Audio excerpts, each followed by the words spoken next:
Baik, selamat sore semuanya. Pada kesempatan kali ini kita berada pada pertemuan ke-10 untuk mekanika bahan. Sebelumnya mari kita review tentang pertemuan sebelumnya.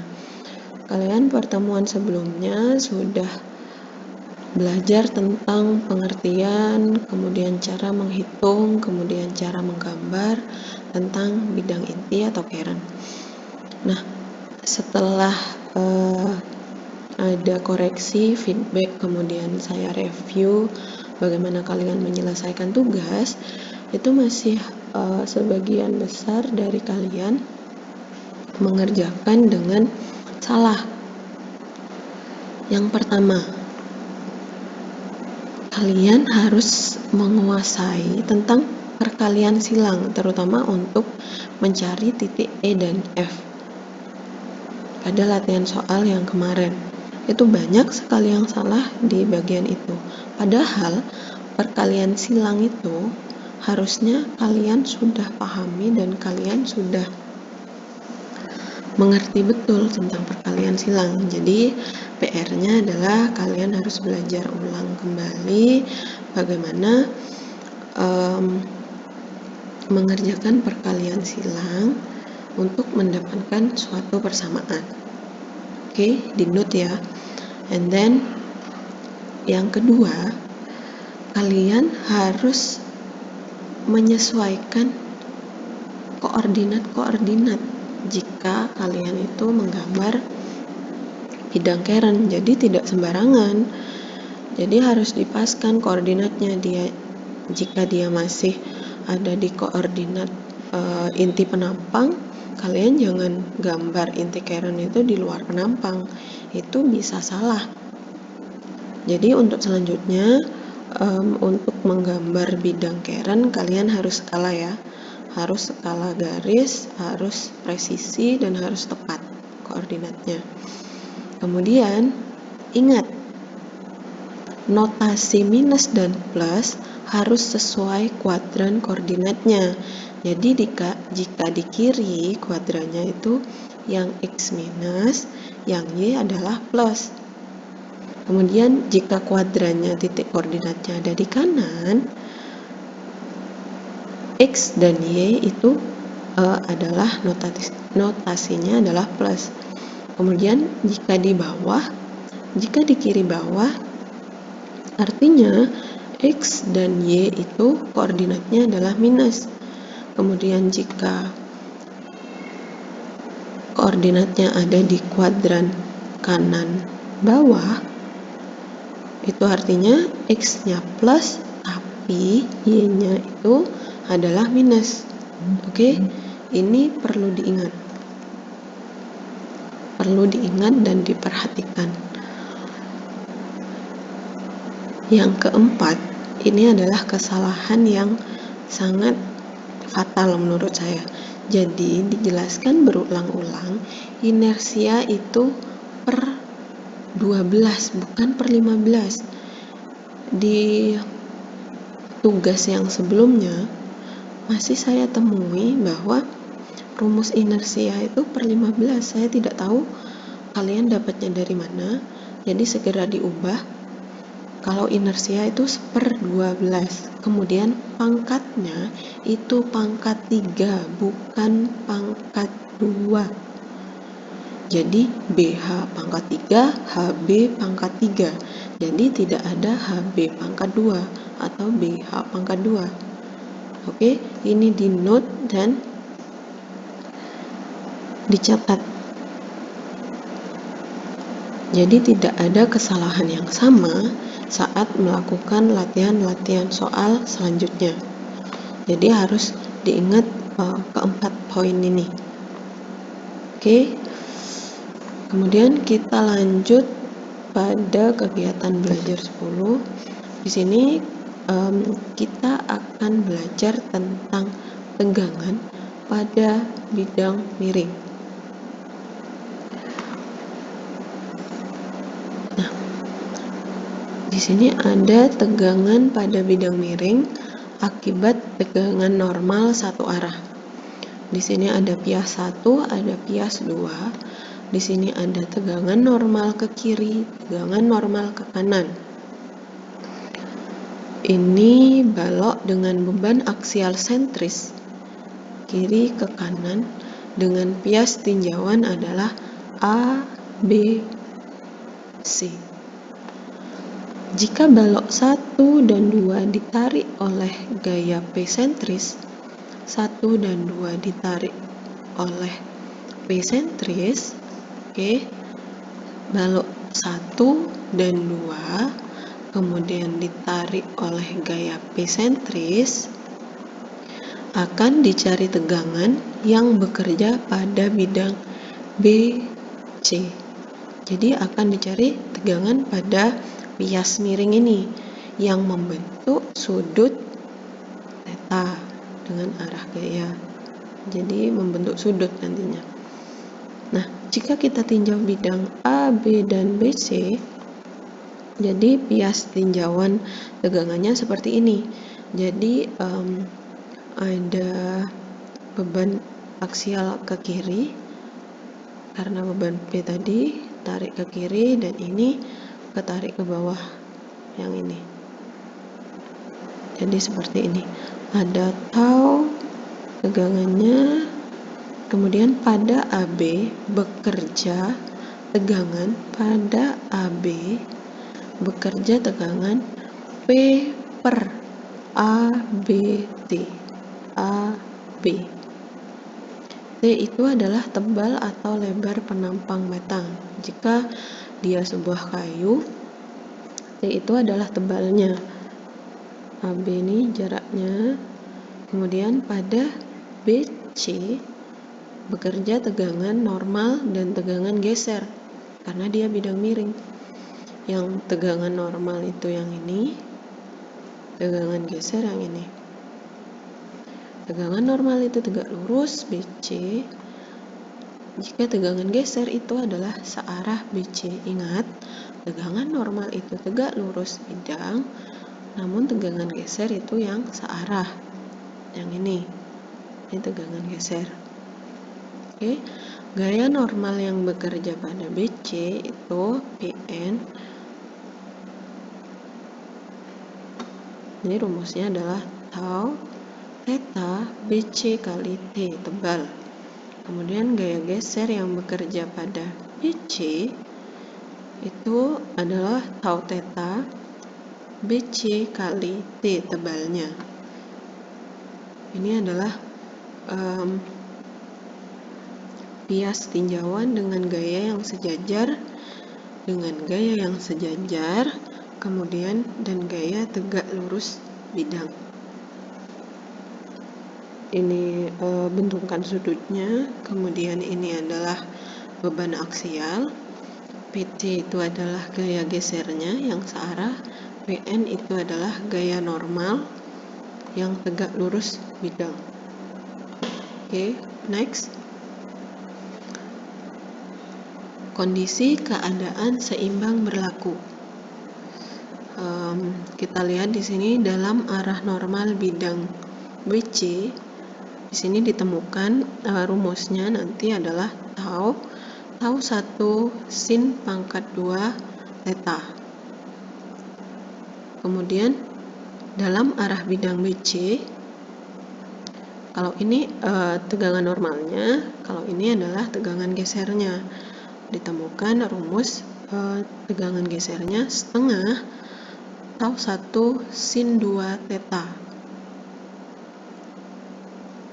Untuk tegangan totalnya yang ada pada bidang BC itu adalah akar tegangan normal pangkat 2 ditambah tegangan geser pangkat 2. Syarat agar tau itu maksimum, sin 2 theta sama dengan 1. 2 theta itu sama dengan 90 derajat atau 270 derajat. Theta sama dengan 45 derajat atau 135 setengah dari ini.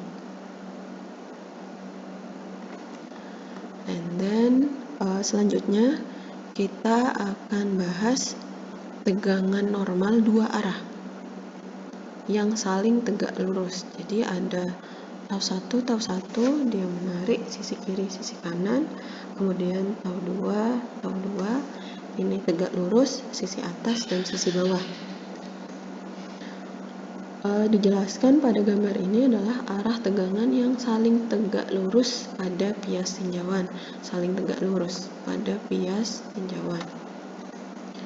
Tegangan dua arah yang bekerja pada batang ini adalah tau 1 dan tau 2. Tegangan normal 1 dan tegangan normal 2. Bidang BC membentuk sudut theta dengan arah tau 1, membentuk sudut theta dengan arah tau 1. Nah, pada BC bekerja tegangan normal dan tegangan geser tentunya. Ingat, tegangan normal tegak lurus, sedangkan tegangan geser adalah searah bidang atau bias tinjauan. Ini adalah gambar arah tegangan pada bidang yang membentuk sudut theta dengan arah tau 1. Jadi yang ini. Jadi yang di sini akibat tau 1, jadi arahnya ke kiri, kemudian ini akibat tau 2, arahnya ke atas. Yang BC ini ada tegangan normal yang tegak lurus dan tegangan geser yang sejajar. Oke, seperti yang sebelumnya, di sini gaya normal pada setiap bidang bias tinjauan dan gaya geser pada bidang miring bias tinjauan. Gaya geser PT, kemudian gaya normalnya yang ini yang tegak lurus, yang geser adalah searah, kemudian membentuk sudut theta. Kemudian dijelaskan di sini gaya normal yang bekerja pada bidang BC PN itu rumusnya seperti ini. Kemudian gaya gesernya rumusnya seperti ini. Untuk gaya normal P2 P1 yang AC dan AB itu seperti ini rumusnya. Gaya normal dan gaya geser. Sehingga dalam kondisi seimbang, gaya-gaya pada arah normal BC itu sama dengan 0. Temukan rumus seperti ini. Tau theta sama dengan tau 1 sin kuadrat theta plus tau 2 cos kuadrat theta. Oke. Untuk gaya-gaya dalam arah bidang BC sama dengan 0. Ini tegangan gesernya, kalau ini tegangan normal, di sini adalah tegangan geser. Rumusnya adalah setengah dalam kurung tau 1 min tau 2 sin 2 theta. Syarat agar tau ini maksimum, sin 2 theta harus sama dengan 1. 2 theta sama dengan 90 derajat atau 270, sama seperti yang sebelumnya. Jadi setengah dari ini, jadi theta harus 45 atau 135 derajat. Dan nilai tegangan geser maksimum yaitu tegangan geser 1 dikurangi tegangan geser 2 per 2. Untuk tegangan resultannya pada BC itu sama akar tegangan geser pangkat 2 yang normal dan yang geser di sini. Untuk mencari sudutnya, kita menggunakan rumus tan theta sama dengan tau tegangan geser kemudian yang tegangan normal. Ini nanti bisa kalian pahami saat latihan soal. Oke, selanjutnya kita akan belajar tentang tegangan pada bidang miring akibat geser murni atau pure shear. Di sini terdapat gambar ilustrasi tegangan bidang akibat geser murni. JKLM bekerja T dan akan dicari tegangan pada bidang miring BC-nya yang membentuk sudut theta dengan garis horizontal. Mari kita tinjau bidang A, B, C. A, B, C. Oke. Kita coba tinjau di sini ada tegangan geser arah ke sana, ada yang ke sini, kemudian ada yang terjadi di tampang BC itu terjadi tegangan normal dan tegangan geser di sini, yang tegak lurus penampang dan yang sejajar penampang. Oke. Di sini juga dijelaskan ada PR, PN, PT. Kemudian di sini tegangannya gaya normal, kemudian gaya geser, resultante. Ini adalah jumlah antara PT dan PN nantinya. Pada AB bekerja tegangan geser tau. Pada AB bekerja tegangan geser tau. Pada AC juga bekerja tegangan geser tau. Dan pada BC bekerja tegangan normal tau theta dan tau theta di sini. Kenapa ada tetanya? Karena dia membentuk sudut. Nah, gaya-gaya yang bekerja pada ABC adalah pada bidang AB, yaitu adalah tebal batang. Pada AB itu bekerja gaya-gaya ini, tau AB kali T. Kemudian untuk AC, tau AC kali T. Oke. Untuk gaya normal yang bekerja pada BC, pada PN, gaya normalnya yaitu tau BC kali T, tebalnya. Untuk gaya gesernya tentu saja tau geser kali BC kali tebalnya. Untuk gaya resultante yang membentuk sudut theta dengan arah PN, kalian memakai rumus.